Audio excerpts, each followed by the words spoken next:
লাভ ক্ষতির আরো একটি গুরুত্বপূর্ণ ম্যাথ আমরা বোর্ডে দেখতে পাচ্ছি। 27তম বিসিএস এ এসেছিল। লাভ ক্ষতির এ ধরনের অঙ্ক কিন্তু প্রায় সময় আসে, এবং এ ধরনের অঙ্ক যদি আপনি সাধারণ নিয়মে সমাধান করতে যান সেক্ষেত্রে সময় অনেক বেশি লেগে যাবে এবং ভুল হওয়ার সম্ভাবনা অনেক বেড়ে যাবে। এজন্য আজকের এই ম্যাথটি আমরা সুপার একটি ট্রিকের মাধ্যমে শিখব, যাতে কোনো সময় নষ্ট না হয় এবং খুব দ্রুত আমরা সমাধান করতে পারি। তবে টেকনিক আমরা সাধারণত পরীক্ষার হলে ভুলে যাই, কিন্তু এই টেকনিকটি আমরা এমনভাবে শিখব যে পরীক্ষার হলে ভুলার কোনো সম্ভাবনাও নেই। চলুন প্রশ্নটি আগে আমরা দেখে নিই। 4 টাকায় 5টি করে ক্রয় করে 5 টাকায় 4টি করে বিক্রয় করলে শতকরা কত লাভ হবে? অঙ্কটি দেখা মাত্রই কিন্তু আমরা বুঝতে পারছি লাভ হবে, কারণ এখানে 4 টাকা বলছে, এখানে 5 টাকা, এবার এখানে 5টি বলছে, এখানে 4টি, মানে দাম বাড়ছে, সংখ্যাও একটি করে কমে গেছে।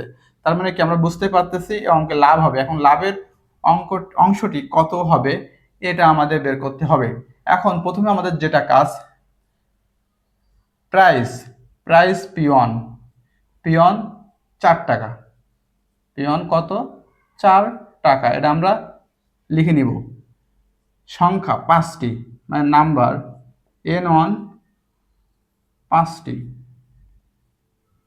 এবার দ্বিতীয় ফেসে বলছে 5 টাকায়, মানে কি প্রাইস P2 5 টাকা, আর এখানে বলছে 4টি নাম্বার, মানে N2 4টি। এবার আমরা সূত্রটি লিখব। সূত্রটি হচ্ছে এরকম, এই দুইটা একসাথে হবে, মানে বেশি সংখ্যা বেশি টাকা একসাথে। সূত্রটি হচ্ছে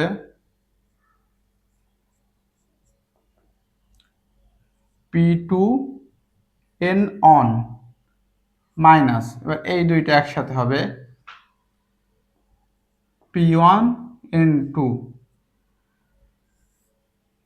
আবার ভাগ হবে এইটা দিয়েই, ভাগের জন্য এইটাকে আবার নিচে লিখতে হবে যে P1 N2, এর সাথে শুধুমাত্র কি করতে হবে, শতকরার জন্য 100 গুণ করতে হবে। এইটুকুই অতিরিক্ত কাজ, যে শতকরার জন্য আমাদের 100 গুণ করতে হবে।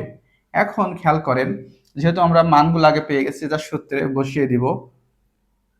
P2 ছিল 5 গুণিতক N1 5 মাইনাস P1 4 গুণিতক N2 4। এবার এইখানে ভাগের জন্য P1 4 ইন্টু N2 4, আর এই পাশে 100 গুণ।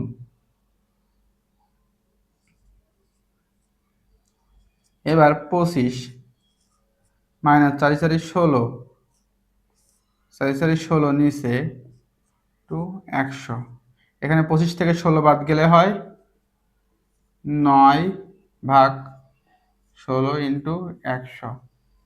এবার কাটাকাটি করতে হবে, এটাকে 4 দিয়ে কাটলাম, 4 4 16, 4 25 100, এটাকে আবার 2 দিয়ে কাটলাম, 2 এখানে হয় 12.5, আবার 2 কেটে দিলাম। এবার এটাকে আরো ছোট করলে হয় 6.25। এবার আমাদের কাজ হচ্ছে কি 6.25 আর 9 গুণ করে দেওয়া, তাহলে 6.25 আর 9 গুণ করলে 5 নং 45-এর 5, 4 9 × 18, 19 20 21 22, 22-এর 2 হাতে 2, 6 নং 54 55 56, যেহেতু দশমিকের পরে দুইটা সংখ্যা, তার মানে 1 2, এখানে দশমিক 56.25, 56.25% গ অ্যান্সার 56.25 অ্যান্সার। গণিতের ভয়কে জয় করতে এবং প্রতিটি সমস্যার সহজ সমাধান পেতে আজই আমাদের সাথে যুক্ত হন। সাবস্ক্রাইব ও ফলো করে পাশে থাকুন ইজি ম্যাথ অনলাইনের। ধন্যবাদ।